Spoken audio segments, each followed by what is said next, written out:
For decades, Harlem has been wrapped in a story that refuses to fade. A story where Bumpy Johnson is remembered not simply as a criminal, but as the King of Harlem, a protector, a necessary force in a city abandoned by power.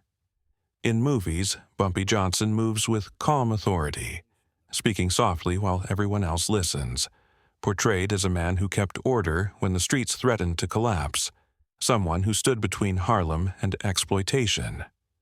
This image is powerful because it feels earned, because it offers dignity, control, and respect in a place long denied all three. But legends do not survive because they are complete.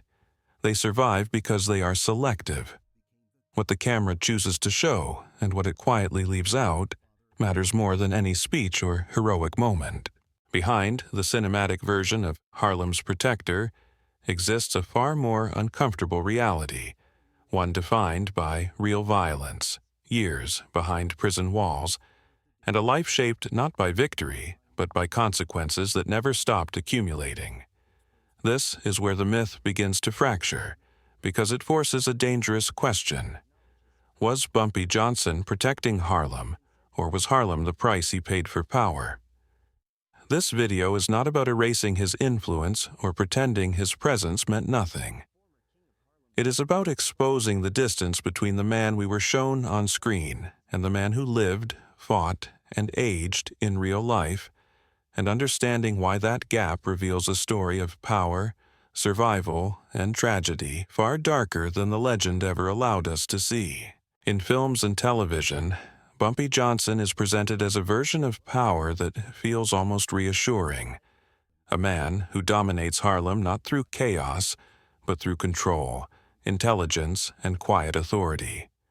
The movie version rarely raises his voice, rarely appears rushed, and almost never seems afraid, even when surrounded by enemies. Violence exists in this portrayal, but it is framed as measured, strategic, and ultimately necessary. Something he understands deeply, yet supposedly avoids whenever possible. Harlem, on screen, becomes a chessboard, and Bumpy is depicted as the only player capable of seeing the full picture, calmly outthinking Italian mobs, corrupt politicians, and rival crews with a single conversation or a carefully timed threat. The audience is guided to believe that his criminal activity was not about greed, but about balance, that his presence prevented worse forces from tearing the neighborhood apart. What makes this portrayal so effective is how clean it feels. Arrests happen, but they feel temporary. Prison appears, but only as a backdrop, never as a defining force. Consequences are implied, but rarely explored. The movie version of Bumpy Johnson always returns intact, still respected, still feared, still in control. His rule is framed as stabilizing, almost administrative, as if crime under his watch was somehow safer, more organized, and less destructive than the alternatives. This narrative subtly suggests that without him, Harlem would have fallen completely into the hands of outsiders, and that his authority was the lesser evil. But this version depends on omission. It removes the long nights, the paranoia, the constant pressure of betrayal, and the reality that power maintained outside the law must be enforced continuously. By smoothing out those edges, the movie transforms a violent system into a moral one, offering viewers a fantasy where power does not corrode, where crime has boundaries, and where a man can rule the underworld without being consumed by it. This is not history. It is a carefully constructed image, designed to make domination look like leadership and survival look like dignity, while quietly stripping away the cost that made such power possible in the first place. The real Bumpy Johnson did not operate inside a controlled cinematic universe. He lived in a Harlem shaped by poverty, racial segregation, and constant surveillance, where violence was not a symbolic tool, but a daily reality that could not be edited away. Unlike the movie version, real power was unstable, earned through intimidation, reputation, and the unspoken understanding that threats would be carried out if challenged. Harlem in the 1930s, 1940s, and 1950s was not a kingdom waiting for a benevolent ruler. It was a pressure cooker where alliances shifted quickly and mistakes were punished without warning. In this environment, Bumpy Johnson did not simply negotiate his way to dominance. His authority depended on the knowledge that he was capable of extreme violence, and that capability was demonstrated, not implied. Rival operators were not removed through clever dialogue or symbolic gestures. They were beaten, terrorized, or eliminated, and word of those acts spread faster than any speech ever could. Fear was not a side effect of his power, it was the foundation of it. Law enforcement understood this clearly. To police and prosecutors, Bumpy Johnson was not a misunderstood community figure but a habitual offender, a man whose name appeared repeatedly in arrest records and surveillance reports.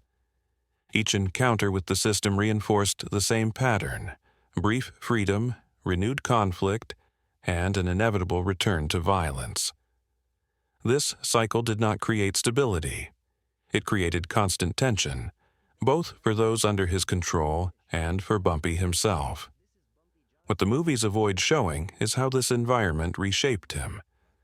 Living under perpetual threat demanded emotional detachment, paranoia, and the willingness to strike first.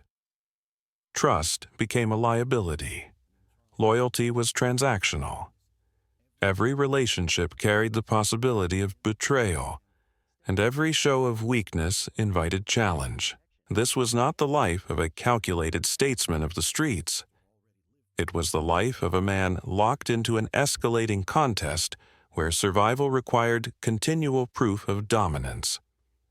The longer Bumpy Johnson remained in power, the narrower his options became. Violence was no longer a choice. It was an expectation imposed by the role he occupied. By stripping violence of its permanence, the cinematic portrayal turns brutality into style. The real story exposes something far darker: a system where power feeds on itself, demanding constant reinforcement until it consumes the very person who wields it.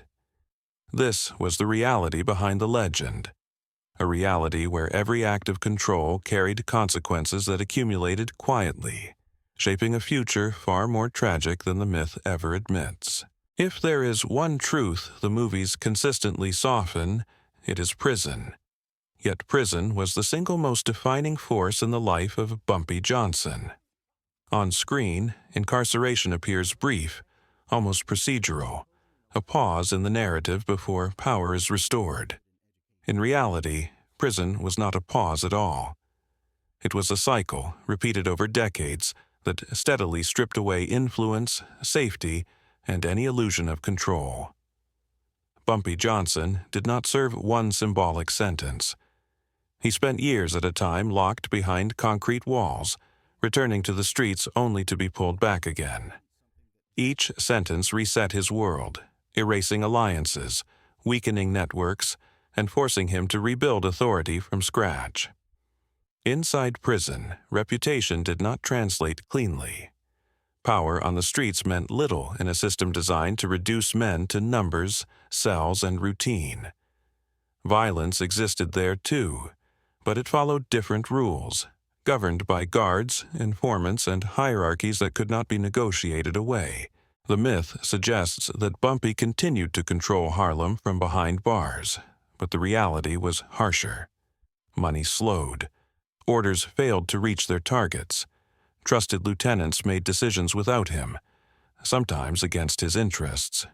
Loyalty, once enforced by proximity and fear, weakened with distance. Every year inside accelerated his irrelevance outside. More damaging than the loss of territory was the psychological toll. Prison imposes a specific kind of erosion. Days repeat, time stretches, identity narrows. For Bumpy Johnson, incarceration was not a temporary inconvenience, but a relentless reminder that the system always had the final move. Each release came with the knowledge that another arrest was likely, almost inevitable. This awareness changed how he lived on the outside. It fostered paranoia, emotional isolation, and a fatalism absent from cinematic portrayals. Freedom no longer felt permanent. It felt borrowed. The movies rarely show aging. They freeze Bumpy in a moment of dominance. Real life did not. Prison aged him faster than the streets ever could. Health declined. Energy faded. The younger generation of criminals adapted to new rules, new drugs, and new forms of organization. The Harlem he returned to was never the same Harlem he left. Each release widened the gap between the man and the myth, yet the legend demanded that he keep playing the role. This is where the tragedy deepens. Prison did not reform Bumpy Johnson, but it also did not empower him. It trapped him between two worlds, unable to escape the life that defined him, yet increasingly incapable of controlling it. By the time the myth solidified in popular culture, the real man had already paid most of its cost, sentence by sentence, in silence. The most powerful claim in the legend of Bumpy Johnson is that he protected Harlem, that his presence acted as a barrier against outside exploitation and unchecked violence. This idea persists because it contains an element of truth. Bumpy Johnson did negotiate with Italian mobs. He did resist certain forms of encroachment. He did at times redirect harm away from specific individuals and institutions. But protection is not the same as freedom, and control is not the same as justice.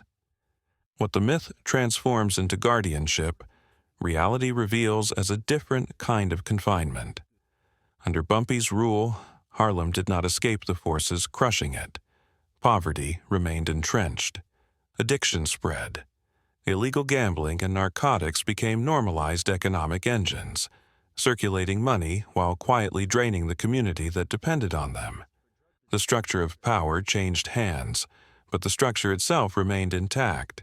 Instead of liberation, Harlem experienced management, a system where damage was organized rather than eliminated.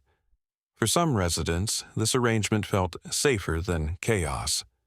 For many others, it meant living inside an ecosystem where crime was unavoidable, and where survival often required participation rather than resistance. The movie version frames Bumpy Johnson as a moral counterweight to racism and exclusion, suggesting that his authority created dignity in a city that denied it. The reality is more complicated. Respect under his reign coexisted with fear, and fear is not empowerment. Violence did not disappear, it became selective. Exploitation did not end, it became localized. Those who crossed invisible lines paid quietly, often without public spectacle, reinforcing control through absence rather than display. This kind of power does not heal communities. It stabilizes them at a low equilibrium, where suffering is predictable but persistent. Perhaps the most uncomfortable truth is that Harlem became inseparable from Bumpy Johnson's identity, not because he freed it, but because it defined him. His survival depended on maintaining influence there, and Harlem's struggle became the backdrop that justified his existence. This symbiosis is what makes the legend so durable and so misleading. It allows audiences to believe that a single powerful figure can stand in for systemic change, that domination can substitute for reform. By questioning whether Bumpy Johnson protected Harlem or confined it within another form of control, the myth begins to unravel. What remains is not a villain or a hero, but a warning. When power grows outside the law, it rarely dismantles injustice. It reorganizes it, and the people living inside that system pay the price long after the legend has been told. There was no final victory for Bumpy Johnson, no moment where the legend and the man finally aligned. The movies often end before this part, because the ending does not fit the myth. By the time his life approached its final chapter, power had thinned, influence had shifted, and the streets that once moved at his command no longer waited for his approval. Harlem itself was changing, shaped by new drugs, younger crews, and a faster, less personal form of crime. The rules that once sustained his authority no longer guaranteed relevance. What had once been fear became memory, and memory does not protect anyone. Physically, Bumpy Johnson was declining. Years of incarceration, constant stress, and a life lived under pressure took a visible toll. Health problems mounted, energy faded, and the sharp edge that once defined him dulled with time. The legend suggests a king aging with dignity, but reality offered something far quieter. Allies disappeared, either imprisoned, dead, or simply uninterested in an older man whose influence could no longer shield them. Loyalty, which had always been conditional, dissolved completely when it stopped being useful. This is the cost the myth never shows. Power attracts followers, but it does not guarantee companionship. His death did not arrive as a cinematic climax. There was no shootout, no public reckoning, no symbolic passing of the crown. It came in 1968, sudden and unceremonious, leaving behind questions rather than closure. The man who once controlled entire blocks left the world without control over the narrative that would define him afterward. That narrative would be written by others, reshaped into something cleaner, something easier to admire. Tragedy here is not the moment of death itself, but the realization that the legend outlived the man while erasing the loneliness that consumed him. In the end, Bumpy Johnson did not escape the system he navigated. He did not defeat it, reform it, or bend it permanently to his will. He survived inside it longer than most, and survival became mistaken for triumph. His life closes not as a tale of redemption, but as a warning hidden beneath admiration, that power built on fear does not age gracefully, and that legends often exist to distract us from the quiet, isolating endings they refuse to show. The story of Bumpy Johnson continues to matter not because it is settled, but because it is unresolved. Legends like the King of Harlem survive because they offer comfort, a way to believe that strength can rise from neglect, that a single figure can impose order where institutions failed. This narrative is especially powerful in places like Harlem, where abandonment, racism, and economic pressure created a vacuum that authority figures rushed to fill. But comfort is not the same as truth. When we look beyond the screen, beyond the carefully framed moments of restraint and dignity, what emerges is a life shaped by violence, incarceration, and an ending defined by isolation rather than victory. The real tragedy is not that Bumpy Johnson was flawed. It is that the myth requires us to ignore the cost of the role he played. By turning survival into heroism, the legend disguises how power outside the law feeds on communities even as it claims to defend them. It encourages us to believe that domination can substitute for justice, and that fear can be mistaken for stability. This story forces a harder reckoning, one that does not fit neatly into good or evil. Bumpy Johnson was neither a savior nor a simple criminal. He was a product of his environment, shaped by forces larger than himself, and ultimately consumed by the same system he navigated for decades. Understanding this difference matters, because myths do not stay in the past. They shape how we talk about power, resistance, and leadership today. When legends erase consequences, they invite repetition.